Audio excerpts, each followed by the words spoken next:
that you're aware. Recording in progress. Here we go. And we will get started now in just a minute. Boom! Welcome everybody to today's Coaching Corner. Oh my goodness. What a monumental and historic Coaching Corner. We currently right now have 90 participants on. That's going to 91. Do me a huge favor and do a huge favor for your real estate community. If you know somebody that was supposed to be here, just resend them the link. All right, life happens. We get a little bit distracted. I know that a lot of people, based off of the response that we received online, wanted to be in attendance today. What are we going to be discussing today? Well, as many of you have heard, we will be discussing the headlines that came out this past Friday of NAR settlement agreement. Okay, what it means for you and basically the new real estate economy and what's going to be transpiring. Now, with that being said, we've got a very special guest on with us today as well, attorney Kristen Waite. Many of you know Kristen, and as I always share, Kristen is our sleep saver, okay? So what does that mean? Kristen helps you sleep at night. That's what she does, all right? So for so many of you, so many of the real estate community have not been sleeping for the last 3 days. I can see it in your eyes. You got like bags, you're like, how is this good news? What is going on here? Well, we're going to talk a little bit about that today and again, what it means for you. I am going to share my screen here really quickly. Hopefully you can see this okay. If I can get a quick little nod and a quick little yes, that'd be great. Yeah, all right, cool. Let's see here. Can you see that? Can everybody see that? Yeah, all right, good. John, I'm cueing in on you. So John, if you give me the thumbs up or the thumbs down, we'll adjust from there. I want to encourage everybody today as this meeting is being done via Zoom. So what does that mean? That many of you will have the opportunity to participate as we are asking questions. Okay, so as we're asking questions, I want you to participate. That's a word that we're going to talk a lot about today is participation and how simply participating will literally help make or break your real estate career. Before we get started here, I want to go to slide number 1. Now, I know that we have a lot of guests here for our coaching corner.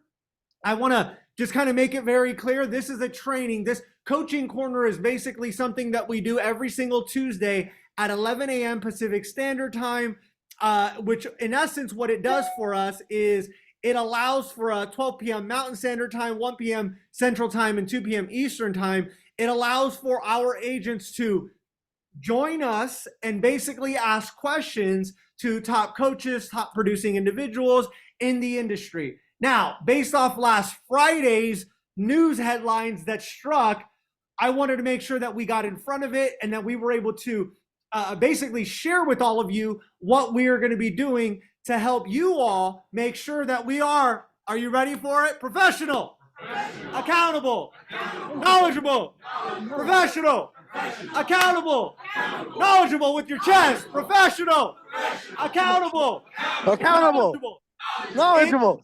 Most professional, accountable, knowledgeable agents in your marketplace. All right. So I want to cover our training schedule really quickly because I know that many of you are guests, and based off what I'm sharing today, you're going to want to be involved in some of these trainings moving forward.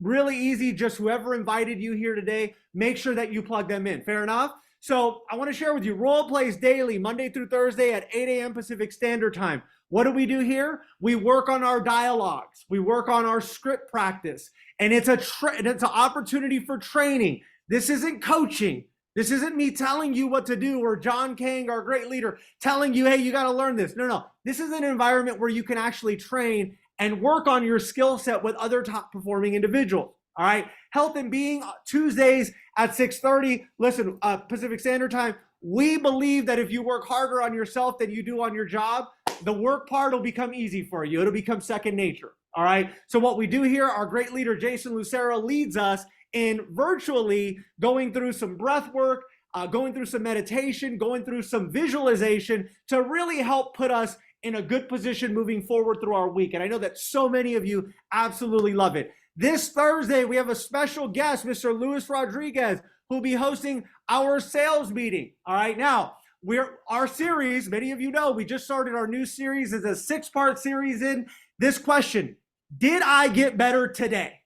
And that is a question that I want each and every one of you to write down and beat it in your mind, because for the next 6 weeks, it's all about, did I get better today? If you can just simply ask yourself that question at night before you go to bed, and you give a yes or no, guess what? You wake up, God blesses us with a new morning every morning, right? Potentially, right? We're grateful for it, right? And then you ask yourself, did I get better today? We got Uriel and Adrian fresh off the LA Marathon. Let's give them a big round of applause. They sat down on Sunday night, right?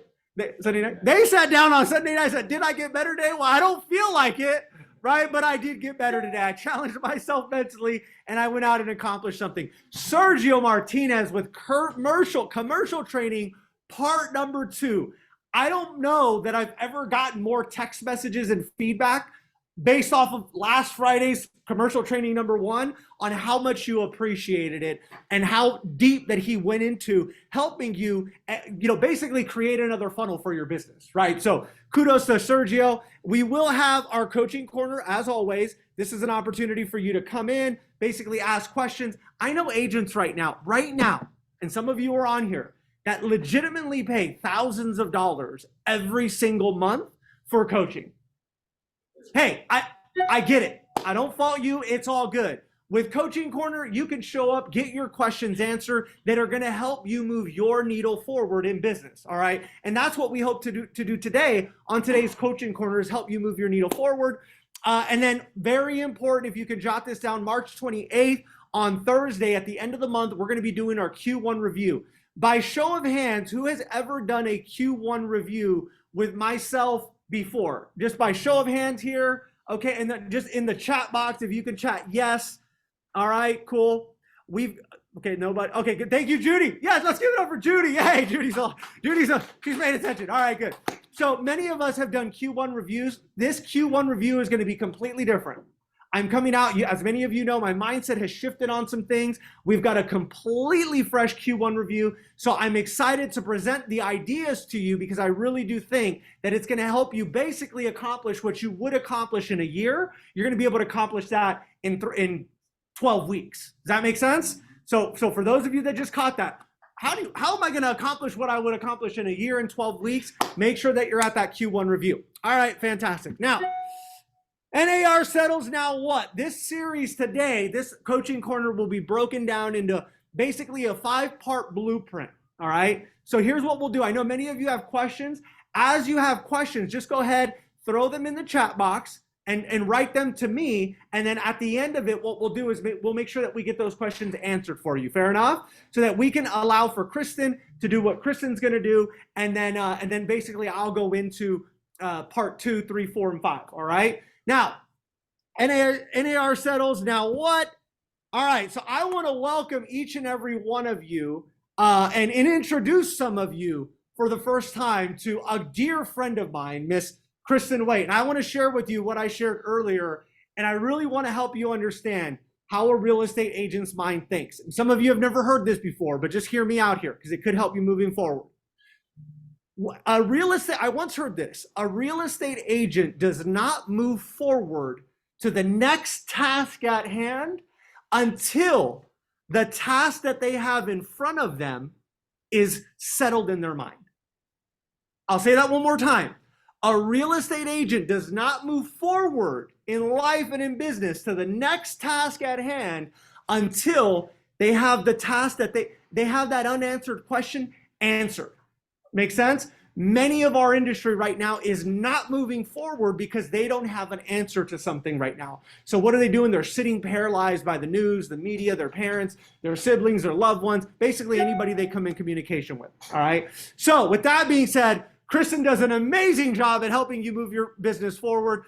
Kristen, if you could help us break down understanding the settlement from an attorney's point of view, not from anybody else's point of view, we would love it. And I'm going to go ahead and mute myself and give you the stage. Yeah, of course. So thank you for having me. I'm so excited to be here. I'm a California licensed attorney. I've worked with Anthony for, 7 years now. Let me just give one quick, because attorneys like disclaimers. I work sometimes with PAC. I'm not your agent's individual attorney, so just keep that in mind when you're asking questions. And also, this is brand new to me too. We've only had a couple days for this to simmer, so I'll do the best I can to answer though anything that you've got. So let's start with really the basic kind of what happened here, right? So on Friday, a settlement was reached between NAR and the sellers regarding some of those sellers' antitrust lawsuits. So that's not every one of these lawsuits that are out there, but a lot of those ones that related to the sellers' antitrust claims. That released NAR, released your local association of realtors, like California Association of Realtors. It released the association-owned MLSs. The good news is it released most brokers as well, and also their agents too. So that's the good news, is that it means hopefully that this lawsuit won't keep going on, right? NAR has to pay a boatload of money, but they negotiated for it to be paid over 4 years. So your fees for this year aren't increasing, and we'll see what's happening for next year. I know a lot of people are really freaked out. Oh, this is going to change the industry, right? As simply as I can put, there's only 2 changes that this is really going to impact, right? The first one is that there's going to be no offers of compensation allowed on the MLS. So before we used to put the BAC on it, now we can't, right? But you can still put buyer's concessions on the MLS. So you could still put like buyer to pay closing costs, right? Or you could still put like seller to contribute to buyer closing costs. It's also possible that as part of those concessions, we might be able to include something about the seller offering to pay commission that the buyer owes to the buyer's agent, which effectively becomes the same impact as buyer's agent commission. It's just a 6 or a half dozen of the other. It's a different way of framing it. It's not going from listing agent to buyer's agent. It's instead going buyer owes buyer's agent money, seller is going to give a credit to buyer to pay buyer's agent, right? So the impact of it might not be as much as we initially thought, or some people are thinking, right? Buyer's agent commission can also still be offered off of the MLS, and the buyer's agent can still be paid by the seller. It just has to be included, as the term of an offer that you're going to have to negotiate, just like any other term of the offer. The second big change is that for MLS participants working with buyers, meaning basically all of you, you have to have a written buyer's broker agreement, and that should occur even before showing. Now, recall back, I did a class for you guys on buyer's agents like 2 months ago, and in it I said, hey, look guys, within the next 5 years, you're all gonna have to have buyer's agents agreements. It'll be standard. Well, I was right, except for it's coming in July, okay? So this settlement is still subject to court approval, which means the court still has to say, yes, we approve of it. They get their kind of stamp on it. It's kosher. And right now the implementation date is set for July. That may change depending if the court approves it or tweaks it or that sort of thing, but that is the knowledge we're working on right now. So let's take a step back, right? So I said MLS participants working with buyers, you've got to enter into a buyer written agreement. That has to occur before showing. That's not really that big of a change, right? You already know how to write a buyer's rep agreement. One change on that, though, is that the fee cannot be open-ended. So you can't just say, hey, you'll pay me whatever the seller is offering. It has to be like an actual set percentage dollar amount, that sort of thing. But that's really it. I know it sounds scary, but it's really just kind of these 2 things of how are you getting that buyer's agent commission? It's a little different. And oh, yes, you need to have a buyer's rep agreement. That's it. Everybody's freaking out, but it might need some changes, and let's talk about what that'll be. I think that's the next point that Anthony wanted to lead into, but it's not as scary as some people I think are making it out to be. Thank you so much, Kristen. Now, Kristen, I'd love to hear it from you. Just a couple of predictions, right? Thank you for kind of breaking that down. And I think it's really important for us to hear those words and how this shift is going to transpire. From your perspective, what are some of the maybe anticipations? And again, mind you all, Kristen is an attorney. What are some of the anticipations you could see, some of the adjustments on the real estate agent side that will need to be made? Yeah, so the end result now is that you're going to need an agreement with your buyers, right? it has to be a written agreement. But if you look at a lot of the sample buyer's rep agreements and that sort of thing, it's really very much the same skill set as you're used to working on in your listing agreements. You're already used to pitching to your sellers, right? This is not that different. It's just using those same skills that you have had to hone to convince a seller to work with you. Same thing to convince a buyer to work with you and to enter into that written agreement, right? So I think you're going to see a lot more of that, a lot more buyers reps agreements. You're going to need to know how to do it. That's why we had done the class a few months ago, and I'm sure more education we'll be working on too. Possibly also longer ones and shorter ones too, much like you see with certain listing agreements. Like if you're doing a listing agreement,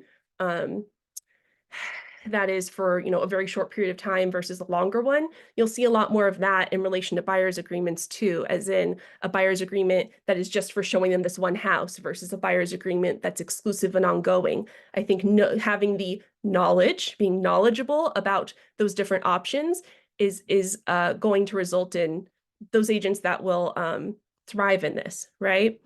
You're going to need to know how to incorporate buyer's broker commission within your offer.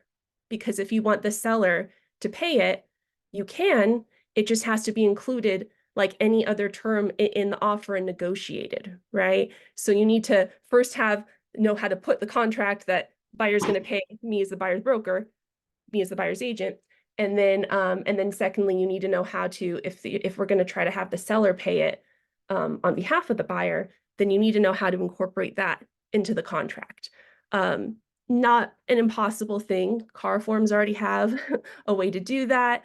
We can also take a look at the forms that you're using in some of the other states too, and make sure that we've got a way to incorporate that. But that's not that big of a thing. It's just going to become another term that you have to negotiate, like anything else that you have to negotiate when you're back and forth on your offer, counter offer, that sort of thing. I think we're going to see a lot more creative buyer's agent commission schemes.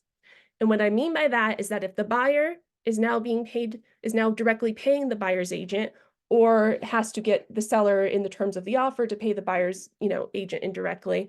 And when I say agent, I of course mean broker. We all know commission has to go through the broker, pass down to the agent, right? I think we're going to see some more creative commission schemes. As in, I think you're going to see people offering, hey, buyer, I'll find your house, flat rate, $999, 1%, that sort of thing. And that's why people are saying, oh, this is going to make housing prices go down so much because it's going to be much less expensive, right? And I think in some areas that could be true, right? If you're in an area that does not have a large population, that your housing prices are rapidly decreasing instead of increasing, that could be true, right? But I will say, like, in my experience, I live in California, in Southern California, housing prices have very rarely decreased historically because we're so densely populated, right? And that's the same reason why we've seen the same thing on the listing side over the last, I want to say, decade, right? How many of you have seen, oh, list your home for 1%. Oh, we'll list your home a flat $1,000, right? That's not new. That's been a concept people have been trying for a while. Sometimes it works. Sometimes you're getting very limited services, like you're getting what you pay for, right? And I think that's going to come into your skills, your training, how you're pitching, how you're selling yourself, all those things that Anthony's amazing at teaching you guys with the coaching of how are you proving your worth to the buyer so that you can still be able to get a buyer to pay 2%, 3%, that sort of thing, right? But that's foreseeable. We'll see a lot more of those buyer agent commission schemes. You're also going to be a lot more likely to see buyers trying to represent themselves. I don't have to pay commission anymore. The news said I don't, right? So you're going to see more of that, which it's just kind of like working with the FSBO, same skills, right? How do I work with that? How do I convert them to my listing? Okay, well, how do you make a self-represented buyer convert them to allowing you to represent them, right? Likewise, if you are, some of you have perhaps worked before representing a buyer on a FSBO situation, and you have to know how to work when one side is unrepresented, like what do you do? How do you deal with the forms? That sort of thing. That's all part of the trainings and the skill sets that I know Anthony has a plan on that I'm going to help him with, that we're going to try to bring to you guys, because it's foreseeable that you're going to have more than that. It's also really likely that you're going to see more buyers asking sellers for concessions. So like not just a, hey seller, will you pay my closing costs? But hey seller, I owe my agent, my broker, 2%. Seller, will you pay the 2%? Right? I think you're going to see a lot more of that. So really making sure that that you're reading these offers now with a fine-tooth comb, because it's very possible that you're going to see a lot more of those sorts of things included in it. Beautiful. Team, let's give Kristen first off, a big round of applause, a big thank you. Okay. Everything that she just shared there is coming from the perspective of an attorney. And I thought that phase number one is helping you understand that we are going to be there is going to be a new skill set required, right? Many of you have seen the video that was posted yesterday where it was, I kid you not, I was on a training once. And the training legitimately said, I'm going to send you just go meet the buyer right at the door. That was the philosophy behind the training. Okay. So phase number one, and here's what I want to let each and every one of you know that are with PAC. Okay. In PAC University right now, you will be able to find the training that Kristen did on that buyer broker agreement. Okay. It's in there and it's broken down line by line. Here's what it means on a couple of different phases. Make sense? Each of your brokers in each of your states, if they have not already done so, which I think we're missing like maybe one, is actively right now utilizing the tools to go in. Who's been in PAC University, by the way? Yeah, okay, great. Utilizing those tools to go ahead and upload that for you. Is everybody clear? So just understand that this is very important. Now, number two, I want you all to write down in our 5-step blueprint. Number two, write down the word mindset. Oh, I hear mindset all the time, Anthony. I knew we were going to go. No. Let me help you all really quickly. All right. I wrote down here, it's opportunity. And I want you to ask this question. How are you seeing this? Are you looking at this as opportunity, or are you looking at this as the death of an industry? What is your mindset around it? Okay, that's fantastic. I love the fact that you're sharing opportunity and that hopefully you're thinking that. I can tell you this right now. When the news broke, I saw a lot of death of an industry, literally posts. And as I've shared before, the keyboard warriors were out to get you. Okay, they were out. I mean, oh my God! I started looking at social. I'm like, what the? Oh my God! I was about to just delete the app because I knew that all the keyboard warriors. That, by the way, a lot of them are not in production. That's why they want to go out and spiel, right? Guess what they're doing there? They're there to work to look at the mindset that you have and deter it. Does this make sense? I wrote down this. Who is my ideal client? Who is my ideal client? So for a lot of us, our ideal client is going to change, and it's going to change dramatically because we're going to want to work with someone who sees the value in what it is that we provide. But watch this. We're also going to have to set standards, and we're going to have to draw a line in the sand. And it's the same. And I love the way that Kristen phrased it. She phrased it in a manner that was, we've seen the come list your home for $9.99 and I got you, right? And I got you covered. Like we've seen these things, okay? Now, you and I both know that with our mindset, if we do not draw that line in the sand, then guess what? Many of our industry naturally will falter in that direction, okay? But here's the kicker though, team. This is opportunity. This is opportunity for what our name stands for to actually go out and thrive. Professional, accountable, and knowledgeable. You go to a buyer presentation and that you start with that. Well, I'm not going to start throwing out some of the other names, but I don't even know what they stand for, right? Like, so at the core, understand that this is, watch this, are you willing to accept the challenge? And I firmly believe that starts right here. Many of us have been trained. Listen to what I'm about to say. We have been trained that when we see obstacles and when we see challenge, we have been trained psychologically since we were kids to not go out and take advantage of the opportunity. We've been trained for it. So we see individuals that are successful. We see individuals that are selling tons of homes. We see these top listing agents and these top buyers and just these top agents in general. We see it. And we think, well, man, why? I can tell you this right now. It's because they have made a declaration in their mind, first and foremost, that they are going to, any challenge that comes their way is opportunity. For many of you, you read my post.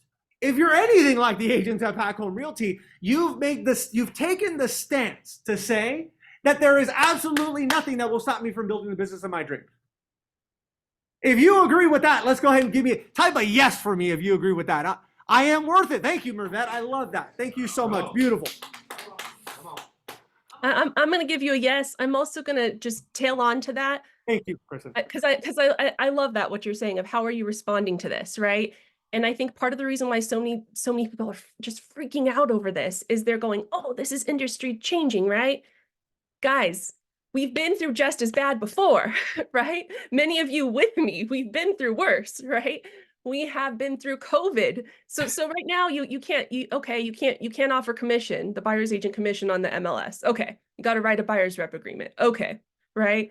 Before, during COVID, we couldn't even show the house, right? Like, this is not as big of a hurdle to get over, right? We had houses that were under appraising because the value that people were making offers that were so high, we couldn't work around the appraisal contingencies, right? It's just another term you've got to negotiate. We've been through worse. And I think that ties so greatly to sort of the pack mindset, right? Is what do you, when you've got these challenges, how are you going to respond? Are you going to be professional? Are you going to be accountable? Are you going to put in the work to know what needs to go on so that you can be knowledgeable? And are you going to have the resources to gain that knowledge? That's really, to me, like kind of why I love Anthony's sort of mindset and energy in this, because we've been through worse. So how are you going to respond to it is really the question of where we're at now. Thank you so much. So hopefully, thank you, Kristen. Thank you for that. Hopefully, by hearing that from this, okay, what time is it right? It is 11:27 on March 19th. I want everybody to put their hand up. Everybody put their hand up. If you're driving, by the way, okay, if you're driving, be careful, be safe. Okay, here we go. I want everybody to put their hand up if you're listening to this message right now. And repeat after me. Ready? I do solemnly swear. I do solemnly swear that from this point on March 19th at 11:27. That from this point on March 19th at 11:27. If you're in another time zone, bear with me here. All right. That there is absolutely nothing. That there is absolutely nothing that will stop me Stop the business of my dreams. from building the business of my dreams. Give yourselves a round of applause. High fives. Here we go. All right, good. Beautiful, beautiful, beautiful, beautiful. Number 3 in our 5-part series. Okay, number 3, dialogue. Write that word down, dialogue. Dialogue. This is why I got on. Thank you, thank you, thank you. Dialogue. Okay. Now, we have countless of you that I could literally help praise and share what it is that you've been able to accomplish on the listing side of things as a result of learning 5 to 7 dialogues. Okay, we've got Jessica Alvarado prior to joining PAC. Jessica, how many deals were you doing? About 12. This year, what are you on track to do? 25. Let's give her a big round of applause, right? We have Nicole. Nicole, when you were first joining the business, I remember brand new agent, didn't know what to say. She just said it just wasn't good. That's what she shared. Now, after learning dialogues, her business is pretty much on autopilot and people are coming to her as the professional, accountable, knowledgeable agent in the market. Yes? Let's give her a big round of applause. Beautiful. Here are some of the dialogues that we will now need to understand, and we will now need to not just say, oh yeah, I know how to say it and it's really good, and oh yeah, I don't need to do the role play, and I don't need to practice, and I don't need to memorize the script because I'm good at what I do, right? Watch this. You are no longer even competing against other agents. What? What do you mean I'm no longer competing against other agents? I'm getting a little hot here. What do you mean I'm no longer competing against other agents? Yes, that's right. Many of you have had this mindset that my competition is the other agents in the market. So watch this. If our competition is the other agents in the market, watch this. I don't even need to practice. I don't even need to practice because I know what's out there. I know the entry level of real estate. I don't need to practice. What do I got to practice for? I just show up and I'm better than 99.9% of the world. Why? Because I just need to learn a little bit of things to say, right? 2 or 3, that's it. I'll be Gucci. I'm good. I'm all good. Right now, I want you to take this mindset. Just think about it with me, okay? Not only is your competition the other agents in the market, your competition is also the news right now. They're the news. I got off an airplane. I was in Las Vegas, Nevada this past week. I get off the airplane. I see a member of my country club at the airport. We're getting ready. He goes, "Hey, Anthony, how are you doing, man?" And I'm like tired. I'm like, "Oh man, just got off the plane." It's like, wow, I'm a little tired. Yeah. Oh, cool. Right on. How's everything been? Oh, great. Yeah. Hey, what are you up to? You still doing real estate? Yeah, I'm still doing real estate. Yeah, that's good. Oh, wow. I'm curious. How does the news affect you? What? So watch this. Your competition is also not only the agents in the market. It's not only the news in the market. It's also society in the market is what it is now. Did you just say that all of that is my competition? Yeah, I just said that. How are you going to respond? So, okay, Anthony, fair enough. I get it. Yeah, you're right. Because I've been getting a lot of the same conversations when even just the general public now is asking me, how is this going to affect me? Watch this. Ready? Are you prepared, is what I wrote down here, to have a buyer, have that conversation with the buyer and let them know that they are going to be working exclusively with you? Are you prepared for that?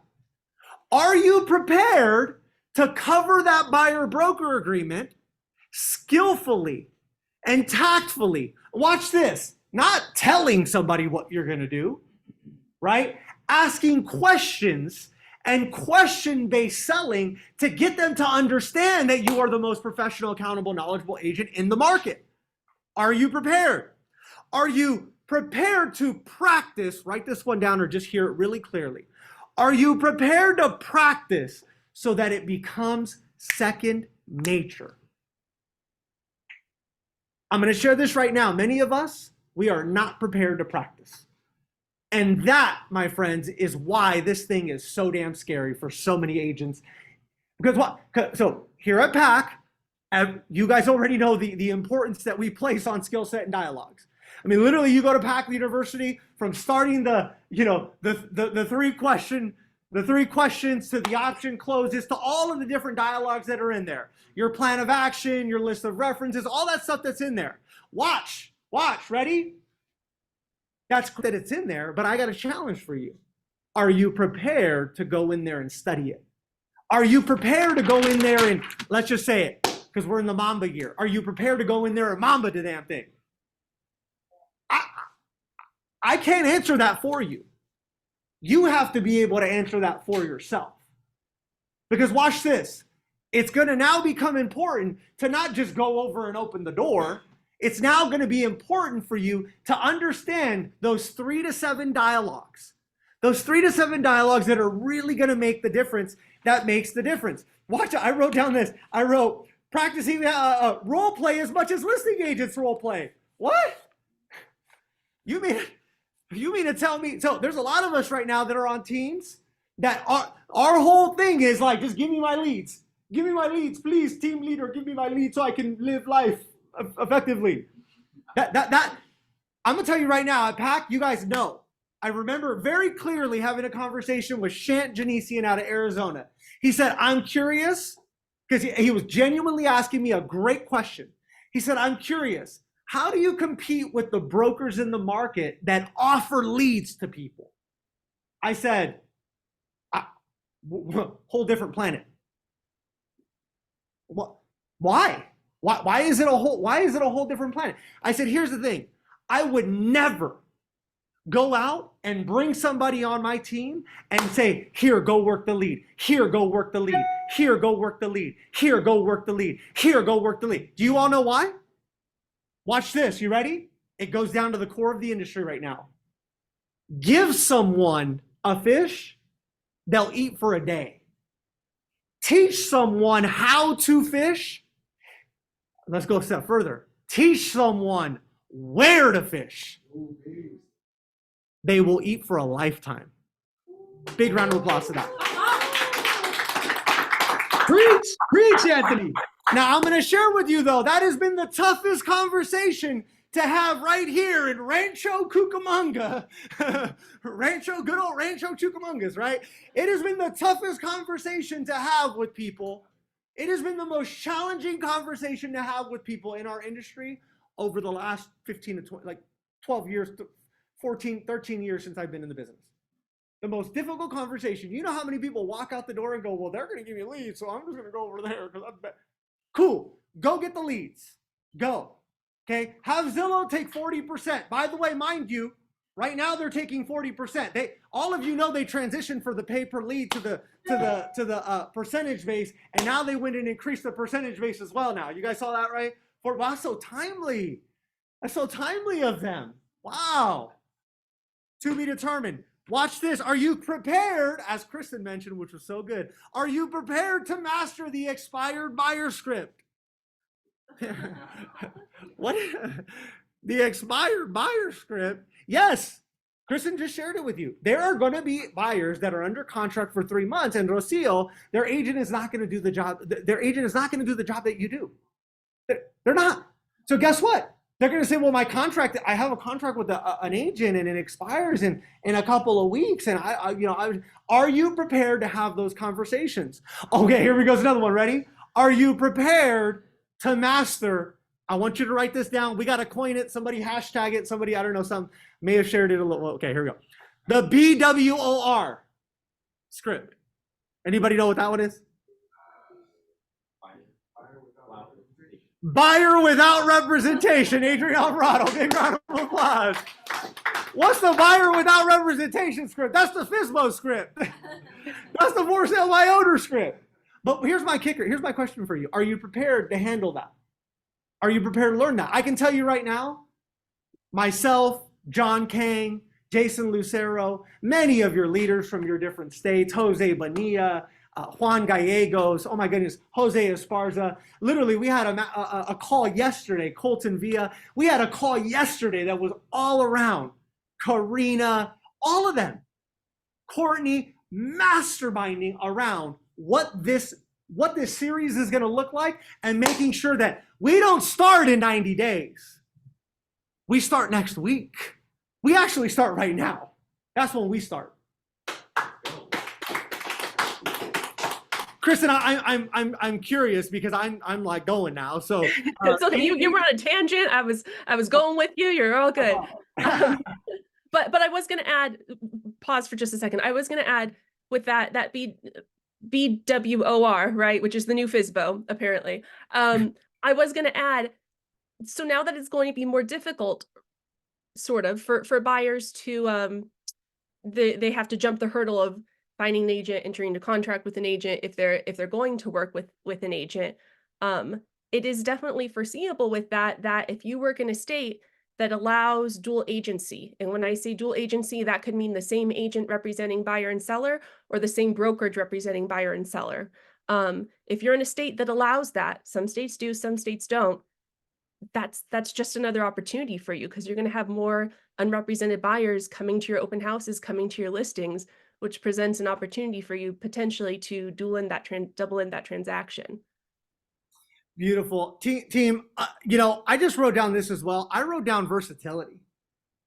Versatility. Because here's the thing. We've practiced a lot on understanding the analytical mindset, the expressive mindset, the driver mindset, and the amiable mindset, right? That on the dialogue side is very, it's huge. Okay, so really understanding that. Now, again, with PAC, understand we've got you covered. Okay, what I'm sharing with you here today in this coaching corner is, are you prepared to step into that though? Because if we're not prepared to say, if we're like, oh, cool, yeah, this is just going to kind of come and go type of thing, I don't see that. I just don't see that. I genuinely see that we got to get masterful here. Okay. Number 4, presentation. Presentation. Do you have a question-based presentation when working with your buyers? Are you presenting in a way that develops trust? Are you presenting in a way that develops confidence? Does your presentation answer the actual questions that a buyer wants answered? Does your presentation answer the actual questions that a seller wants answered? Does your presentation answer the question that society wants answered? Does your presentation set you up in a way that allows for you to go out and be successful in the new real estate economy? All right. Many of us have really winged the buyer presentation. It's been like this. It's been, go talk to my lender. I don't know what rate they're offering. I don't know what they're doing over there. They could be like strong. I don't know what they're doing. Go talk to them. They give me the green light. We looking. Let's go. Okay. We got to have a solid presentation. Now watch this. I want to share this with you guys because this is going to get you guys really excited. Mr. Jose Bonilla, are you on right now? Jose Bonilla? Jose Bonilla? There he is. Jose, you there? Yeah, can you hear me okay? I can hear you okay. Jose, I'm just curious. Last year, how many buyer side transactions did you represent? You and your team represent? Let's see. We did about 50 buyer sides last year. Okay, watch this. Ready? Jose Bonilla, I'm curious, of those 50 buyer sides, how many of them closed their escrow / transaction without a buyer representation agreement in place? 0. Jose Bonilla, could you kind of break down a little bit as to what it is that we are working on from the presentation side of things that is going to help our agents at PAC? Yeah, absolutely. So I know we discussed this a little bit over the weekend and obviously yesterday with the leadership group. So this is something that I've actually been practicing for the last 14 years. I have not sold a home without a buyer broker agreement in my career. And so this is something that is typical for us. It's normal. I know it's not normal for most agents to do this. So we're working on basically having a 3-step process, which is the way I've been doing it for years, a 3-step presentation in order to be able to, I mean, at the end of the day, it's just like a listing presentation towards the buyer side. Let's give Jose Bonilla a big round of applause. Okay. So again, when we break down, understanding the contractual, what this means, we break down the mindset. We break down the dialogues to get us to that presentation. We break down the actual presentation. Is your heart open enough is the question to adjust and to get back into action with some of the tools that are going to be provided to you. And I'm not just talking about, oh, well, let's just throw a buyer presentation together and let's whippersnapper our way right on through there. No. I'm talking 50 buyer transactions. Do you think he knows the objections that have come about? Yes. You think he knows what the mindset of a buyer is when they come and sit down with you? Yes. You think he knows some of the objections that are going to come your way? And by the way, on the leadership call yesterday, I could have went literally through the list. There was like 5 that were like, oh no, we don't, Jose Esparza, Colton Villa. No. Here's how we do it. Here's how we do it. So we're in the process right now of creating a PAC buyer presentation that you'll be able to have at your access with the skills, with the dialogue, all of that good stuff tied into it so that, watch this, you're prepared to go out and build the business of your dreams. If you're for that and if you're excited about that, say yay, hallelujah, thank you, goodness. Okay. There you go. All right, beautiful. Fantastic. Where are we at time? Okay, 11:44. I promised some questions here. Okay, so give me 1 second here. Number next is environment, team. PAC University. Number next is environment. And I think that we've heard this. I think we've heard this a lot, right? I think we've heard how our environment affects us You know, we are the we are the product of the 5 people we surround ourselves with, right? Or as I like to say, you know, you go drop me off with 5 alcoholics, come pick me back up in 6 months, I'm gonna be an alcoholic probably too, right? But watch this though, you go and drop me off with 300 and some odd agents that are professional, accountable, and knowledgeable, you come back in 6 months and watch what you're about to find. You're about to find a silver bullet is what you're gonna find, right? You're about to find people, you're about to find me out there like, you know, get my exercise in, get my meditation in, get my health going on. I'm gonna know the contracts. I'm gonna know what to say, how to say it. I'm gonna be just out there in a production-based mindset. Does that make sense? Yeah. Fantastic. I have to ask you right now, and this is for some of our guests as well as some of us. Have we been participating in the right actions? Have we been participating in the correct environment? Because we're all participating in an environment right now, make no mistake about it. However, have we been jumping into Pack University? Or have we just been winging it?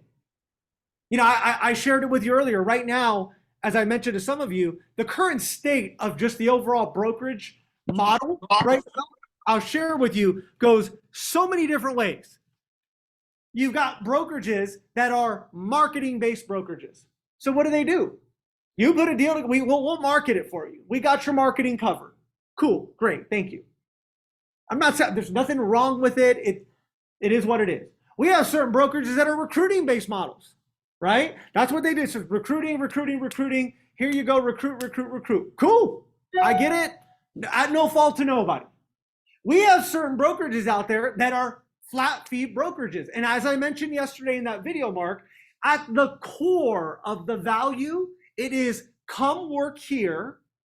When you close a transaction, you will only pay the broker $299 or $250.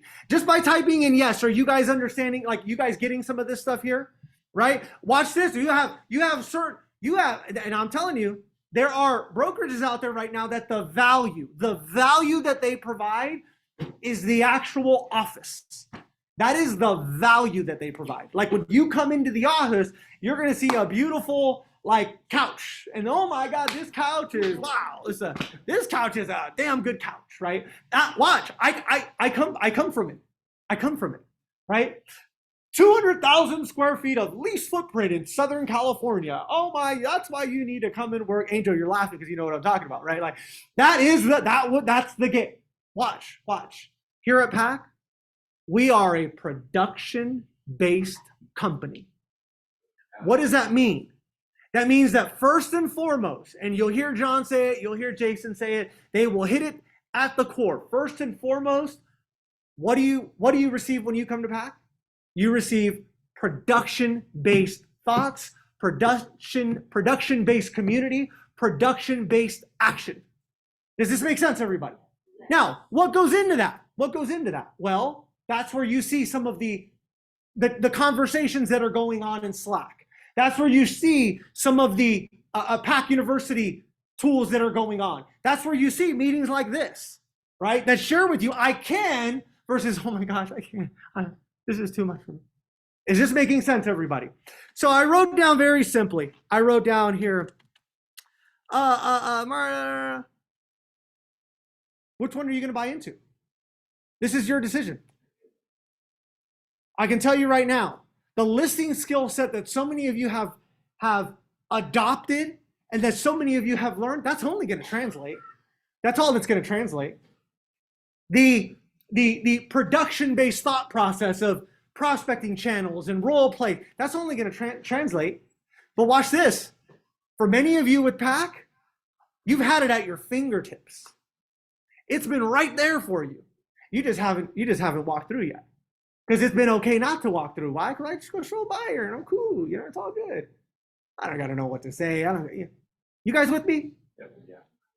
So even for those of you that are with PAC, you have to really ask yourself that question right now of, am I willing to participate? Am I willing to buy in?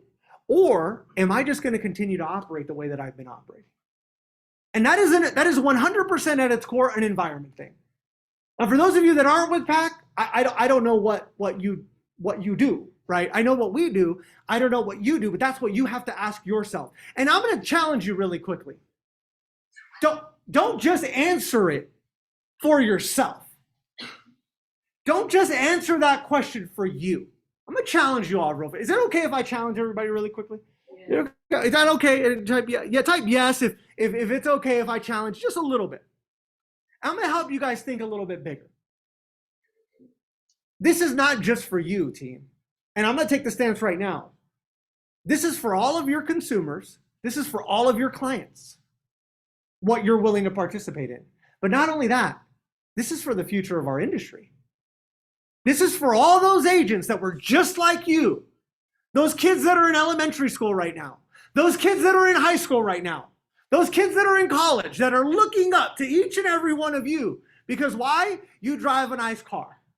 You were able to kind of break the matrix and build the business of your dreams from anywhere.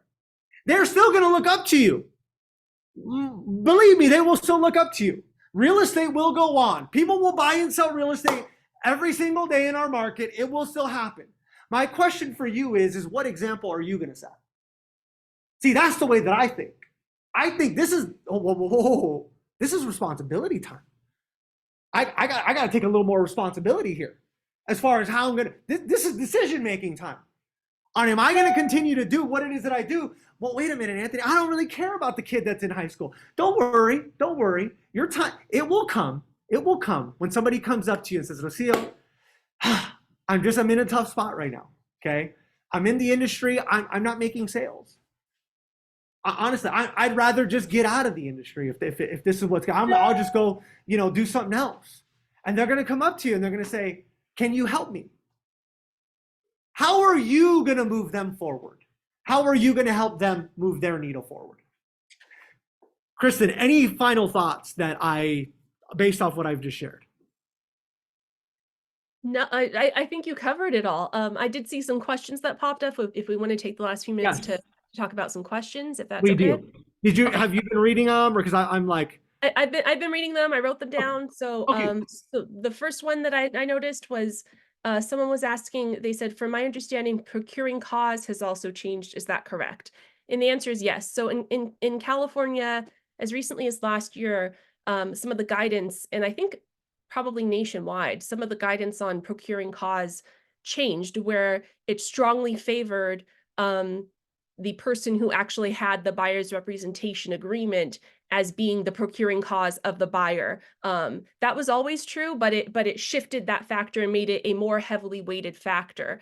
Well, starting July, basically everybody who's an MLS participant, which means almost everybody, is going to have a written buyer's representation agreement, and you're not going to be paid necessarily through the listing brokerage. You're going to then be paid, directly from the seller, directly from the buyer. So that will, in many ways, eliminate procuring cause as we think of it today, but really with an emphasis on contractual liability, as in who had the contract with the buyer and what did the contract say, is going to be kind of the new procuring cause, if you will.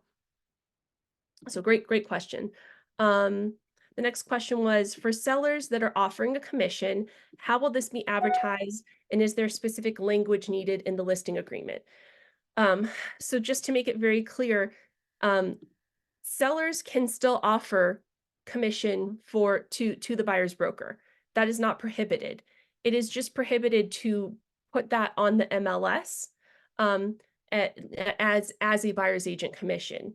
It potentially, and this will be starting July, potentially we'll still be able to put in the concessions that the seller is willing to credit the buyer an amount equal to what the buyer or the seller's willing to credit the buyer 2%, for example, towards the buyer's broker commission contractual obligations. Potentially we can put something like that. I don't want to say that with 100% because the settlement is so new and it hasn't been court approved yet. So I don't want to say that, yes, we'll definitely be able to do that, but that is already what I'm reading that of others predicting that this will likely be permissible. And then certainly in your off MLS advertising, in your Facebook advertising, etc., there's nothing wrong with including that hey, we're willing to pay, seller is willing to pay buyer's agent commission, up to 1%, up to $5,000, up to whatever it may be, right? Now a nuance of that is you're going to need to make sure that even if the person has put that, hey, they're willing to pay 2%, you need to make sure that that gets put in your offer. Because if it's not, it's the same thing as when you forget to check the box and something said, oh, the house includes a stove on the MLS or in a refrigerator on the MLS, but you forgot to check the box for it to be included. It's the same sort of situation where even though it's been advertised that way, you still need to make sure that it gets as part of the term and actually in the contract and the signed contract as one of the provisions of the agreement between buyer and seller. And then as far as specific language needed in the listing agreement, it is foreseeable that a lot of the association forms are going to need to be updated because right now it really talks about commission for the buyer's broker in relation to the MLS, and it talks about, offering this commission, but via the MLS. So there's probably going to need to be some tweaks to it, inevitably. And I think that could be done with something as simple as the 2% buyer's agent commission shall apply even off of the MLS, something like that. I'm sorry, I'm not phrasing it so eloquently, but something along the lines of that I think will be foreseeable, but there's no like legally mandated language currently. Okay, next question was, can I touch on specific legal ramifications or changes prospective home buyers should be aware of when navigating a real estate transaction? What steps can they take to ensure they are making informed decisions in this evolving legal environment? And is there a range or a cap that's not allowed? Okay, so let's take those one by one. What prospective home buyers should be made aware of is that now, even more so than before, they should expect that if they're going to work with the buyer's agent, a buyer's agent's going to want a written agreement with them. Okay, that's going to be very commonplace, probably immediately, certainly within the next few months. The buyers in turn need to pay very close attention to what commission the buyer's broker agreement is stating is owed. Because before, more often than not, the buyer was going to have that paid by the seller, right, via the MLS. But in the future, that might not be, that's not going to always be the case. The seller might be willing to pay some of it, but it's going to depend on negotiations and back and forth as part of the purchase. So I think buyers need to be made aware that that this has changed, right? Now, ultimately, what's that going to mean as far as like loans and if it can be financed and that sort of thing? We're not certain yet. I think everybody's still trying to work through that, and lenders are trying to work through that.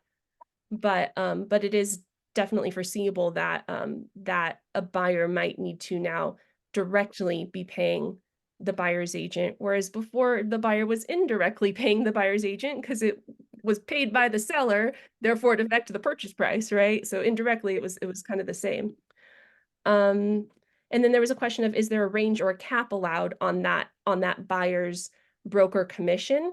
And what I'm reading right now is there's a requirement that it should not be open-ended. So it can't just be whatever the seller says, right? As far as if there could be a cap like up to 3%, that is a possibility, but I can't say that with 100% certainty today. Let me also add though, let's say that you had put that it was 3%, you can always decrease it thereafter, right? Put it in writing, get your broker office manager's blessing on it, but you can always decrease it, decrease the commission thereafter, especially if it turns out that the seller's not going to be paying as much as you might have hoped or that sort of thing. Much like same thing with the listing agreement. There was a really good question about how this is going to affect VA buyers that aren't allowed to pay buyer's agent's commission, with the recommendation of it's probably going to need to be included in the offer. And that's that's probably where I'm thinking it's going to go as well. But the short answer is the law will have to catch up with the settlement. So we don't know that with certainty yet either. Okay, so those are the questions I saw before I started answering questions. Let me see what questions have come up since then, unless I don't know, Anthony, if you've been monitoring any of them. Yeah, it looks like we've had a couple. Let's see here. We had one. If a buyer signs a buyer, really one that I saw come up a couple times. If a buyer signs a buyer's agreement and has another agreement with another agent, and you close on the deal, does the buyer owe compensation procuring costs? Okay, so if a buyer signed with a different agent Mhm. and then you closed on the deal, And then right? you got another. So basically, I have an agreement. Another Mhm. agent comes about. They get an agreement signed. How does that work? Okay, so it's the same way as it works for a listing, right? What did your agreement say? Was it exclusive and how long was it? Yep. Was this home one of the homes included in it or was it not, right? Same kind of thing. It comes back to the whole knowledge, know your contract, know how to write your contract, write it well, and you'll be protected, right? Be professional, be accountable, fulfill your contract, and you'll be protected. But if you write a contract and it's a badly written one and or not filled out correctly and you aren't actually providing the services to the buyer or doing it in a way that has some, ethical questionable issues, then it's going to be a fight, right? Much like what you're used to on the listing side, frankly. One more, another question here is, how does it affect listing contracts in place right now? So keep in mind, this law is not affected, or this settlement, even if it's approved, will not be effective until July. So in some ways, it doesn't affect it. The reality, though, is that your clients are going to be immediately asking questions, right? So but that being said, let's say you have a listing agreement and your offer has already been accepted, and that included an MLS, buyer's agent commission on it, that you still need to honor that because it was kind of a contract, if you will, that had already been entered into. A few other things on that sort of meanwhile, as things are getting caught up to it, you can offer $0 or 0% as buyer's agent commission. That has been a rule even before this, where it can be $0, which then effectively forces the buyer's agent to, possibly include it as a term of the offer, provided that the buyer's agent has entered into a written buyer's representation agreement that gives them the right to do that. Does that kind of answer that question, or? Yes. How do you enforce someone that is not paying the commission? Oh, a buyer that's not paying the commission? Same way that you do with a seller who doesn't pay, You have a right? contract. Same concept. Angry attorney letter, phone call first. There's a whole similar sort of process of what we'll see on the buyer's side. Beautiful. I'm just trying to get to some of these here. Can a buyer's rep agreement be broken? Can a buyer's rep agreement be broken? My thought is going to be, yeah, but the broker has to release them. Yeah, so I think you're going to want to treat it the same way that you would treat somebody already under an exclusive listing agreement. Right. If it's still during the time period of that exclusive listing or of that exclusive buyer's rep, right? And if it's an area covered by the buyer's rep. What do you mean by area covered? I mean, if the buyer's rep says, hey, I will exclusively help you find a house in Southern California, and you're helping them buy a commercial property in Northern California that's not covered under it, you're okay. But if it says, hey, I'm going to exclusively help them buy a property in Southern California, between January 1st and July 1st, and you're going on right now, you need to ethically not be working with that buyer to find a same kind of property in that same kind of area, unless that buyer's rep agreement, the one that they had with their prior broker, was canceled. And it's you also want to make sure that you get a copy of that cancellation, so that you're not accused of kind of stealing someone's clients.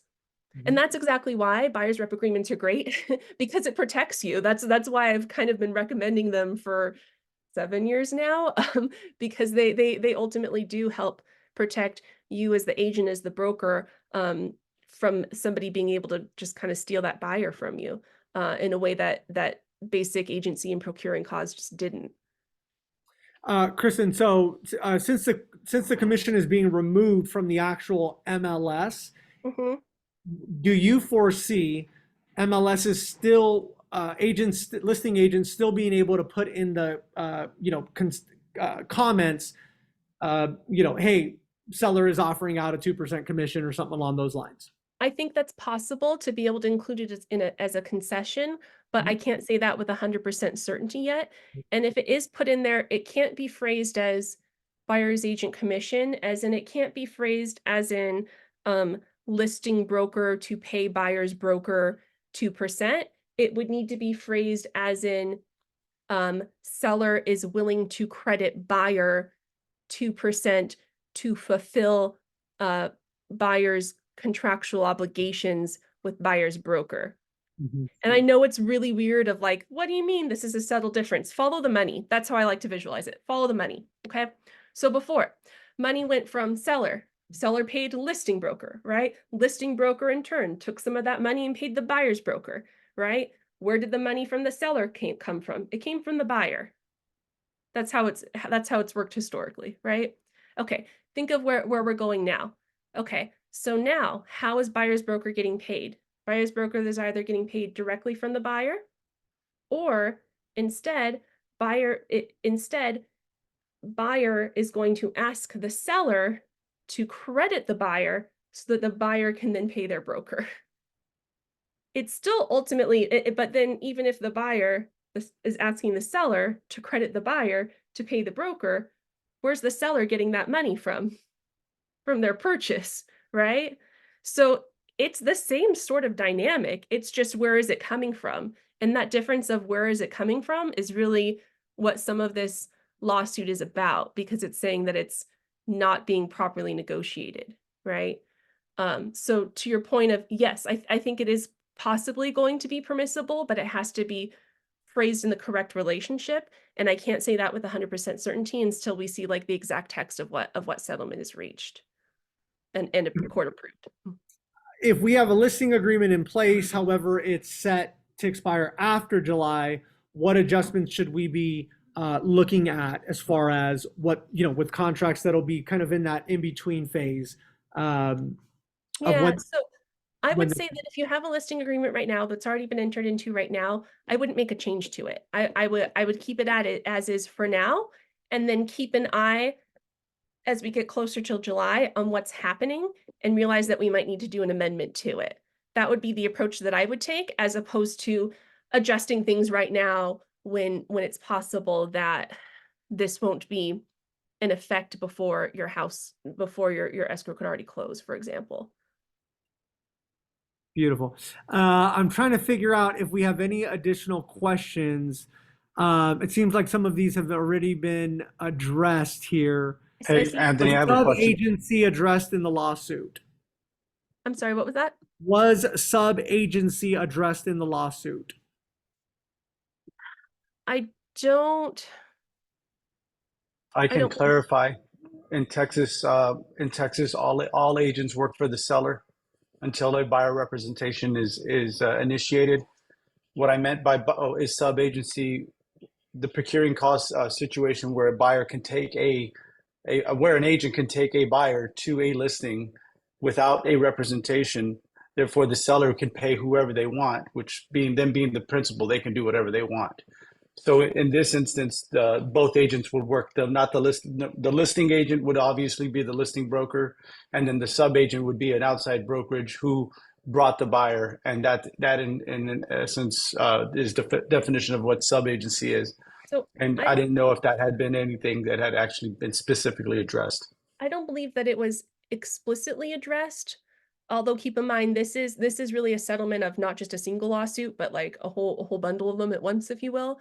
That being said, though, I have read that part of this new rule is that if you're an MLS participant, you need to enter into a written agreement with the buyer, and that would need to be in place before even showing the buyer a property, right? So if that's the rule, it would eliminate the option for that sub-agency. You would at least need a short form, only applicable to this one property that you're showing buyer's rep agreement of some sort, theoretically.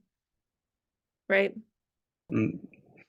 Thank you. What's Kristen. interesting, What? yeah, what's one interesting sec. in some commercial Mike. situations. Yeah, go ahead. I'm sorry. Michael, go ahead. okay, go ahead. Go ahead. I want to make sure that we're answering the questions for time purposes and we're not like getting into a debate. So just go ahead. Is there another question or was that answered? Just with the sub-agency thing, because it's not addressed in the lawsuit. So that's something I think will be left to interpretation down the road, but we're good. Yeah. I just needed to know if they had specific information about sub-agency. Not that I'm aware of, but I also, it's not something that I've dealt with very often, so I haven't explicitly looked for it. And my understanding is the settlement itself is like 109 pages. And I tried finding it online and it's just not available yet. So right now it's a great big possibly, but that's my best guess is that you're going to need a written contract. One more question that I see here. Looks like a lot of you are answering each other's questions, which is great. Let's see here. I saw it here. What would be recommended to ensure payment? Separate invoice agreement, or will it just, I'm guessing it'll be worked through escrow. Yeah, if you're going to want to get paid through escrow. So we're going to need to do a form very similar to what we do on the listing side to get paid, right? Like a commission demand. Beautiful. Team, thank you. So let's give Kristen a big round of applause there. Thank her so much. Ooh, I want to answer one more question before we stop. Yes, please. Absolutely. And that is about the buyer's lender offering to pay commission. There is the potential that the law might change and that kind of thing may be feasible. But for now, please keep in mind, RESPA, kickbacks, things like that, you cannot be paid by those service providers. That is a big criminal no. And that's why I wanted to just answer that right now before we end. Yeah. Beautiful, beautiful. Thank you so much, Kristen. I want to end really quickly and thank you all for your participation. I know we went a little bit long, but just wanted to address the questions. With our PAC values, unlimited patience. We got to have unlimited patience with our peers, with our consumers, just basically with everybody. Some of you have heard the Jackie story. Right now, more than ever, unlimited patience with the changes that are taking place. A never-ending curiosity. I love all the questions that were being addressed there because it really does. There's curiosity. Watch this. Keep that going because as we keep unfolding, as we stay more and more curious, we're able at that point to then get more and more solutions. Desire to work as a team. Heads up. Thank you, Kristen. Thank you, Jose. Thank you, John. Thank you so many of you and the leadership that is stepping up to help make sure that you guys are covered, that you know next steps moving forward. Strategy and careful planning. We're starting now. We're not waiting until July. Okay, so we're starting right now to begin having these conversations. A sense of urgency. Watch this, team. Everything that you heard today, if there was something that moved you, get going now on it. Don't wait until Monday. Don't wait until next week or, oh, when it happens, I'll get after it type of a thing, right? And one that I genuinely love is an unwillingness to quit. An unwillingness to quit. And if you go back to what we talked about, mindset, if you have that, I am confident that you will be successful in this industry. This is recorded. We'll make sure that we post it in PAC University. Thank you all so much for your time. I appreciate it. Thank you. All right. Thank you. Guys. All right. Wow, so many of you on here. Very good, very good. I know Okay. there's still so many left. I'm like, okay, I'll hang on for another minute if there were questions we didn't get to address.